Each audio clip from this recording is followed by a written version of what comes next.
Welcome to Sal's Classic Bodybuilding Archives.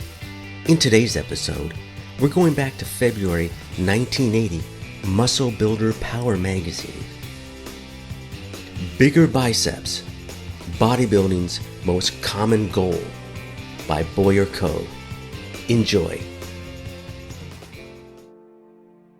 Everybody's fascinated with big arms, and to most people, big arms mean big biceps. Obviously, biceps are a high priority of bodybuilders everywhere, at all levels of development. Indeed, many of them first become interested in the sport because they want big arms. Go into any gym in the country and I'll wager that you will find more bodybuilders working on arms than any other single body part. In the seminars I give around the country, the most commonly asked questions concern my arms and legs. So, I usually start each session with a rundown of what I have done to build my biceps. What many of these guys are looking for, of course, is a secret to getting big biceps. The kind that helped Arnold win his Mr. Olympia title 6 times. The kind with which Sergio used to amaze his audience. The impossibly high-peaked kind that Robbie has.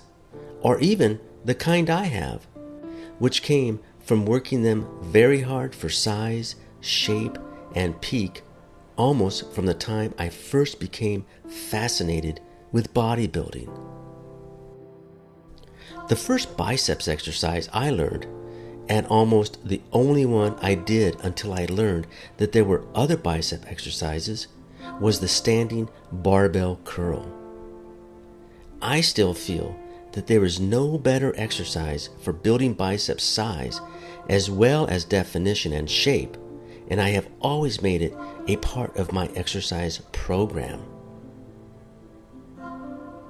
When done correctly, the barbell curl works basically all parts of the biceps.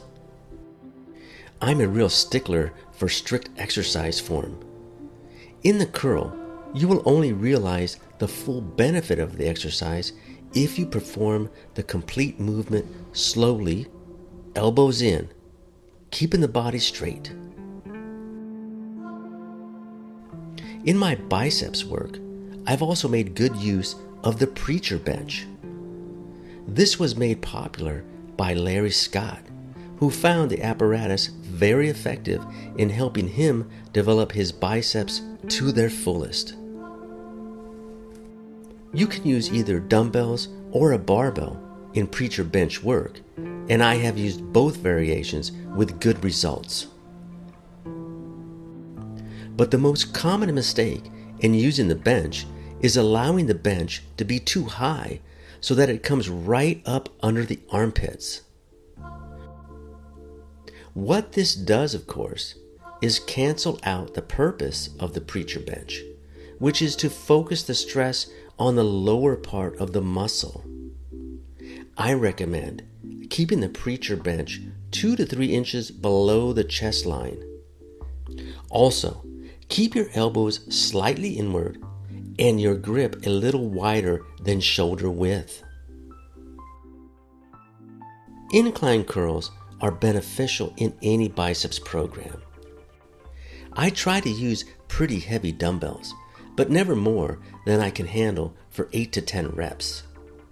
I start with the heaviest weight I can handle correctly.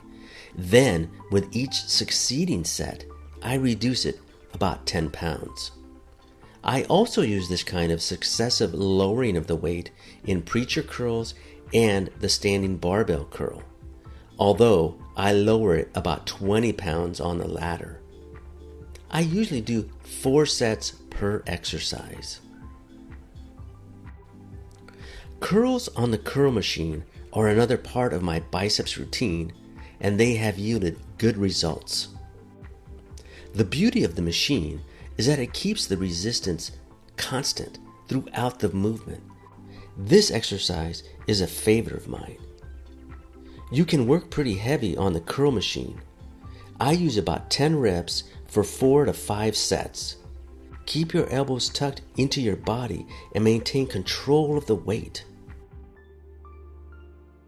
As I change my program from time to time to keep it fresh, I like to include lying dumbbell curls. These are done on an elevated bench so that you can extend the dumbbells downward without touching the floor.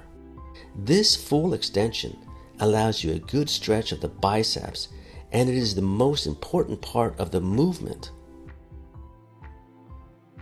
I have also included palms up, close grip chins in my biceps program, in which you yourself are providing the resistance to the raising of the weight. Bring your body up to the bar as high as possible. I realize that some people think of them primarily as a back exercise. Well, they are excellent at developing the lats, but they work primarily and directly on the biceps. So they really should be considered an arm exercise too. In developing an arm routine, I take several exercises, enough to give me a good variety of movement, and group them together in the supersets and/or trisets manner. I will take the standing barbell curl and group it with the incline dumbbell curl and preacher curl. As I mentioned earlier, I use the declining weight principle in each set, resting no more than 45 seconds between each set. I strive to do each rep as strictly as possible. Then, with my biceps work done, I'm ready to move on to the big triceps muscle, which in reality does more than your biceps to determine the overall size of your upper arm. I'll detail this triceps training in an upcoming article. Well, thank you for joining me. I hope you enjoyed today's episode. Please leave a like, comment, share, and subscribe. I would appreciate it. And until the next episode, keep training and chasing the dream.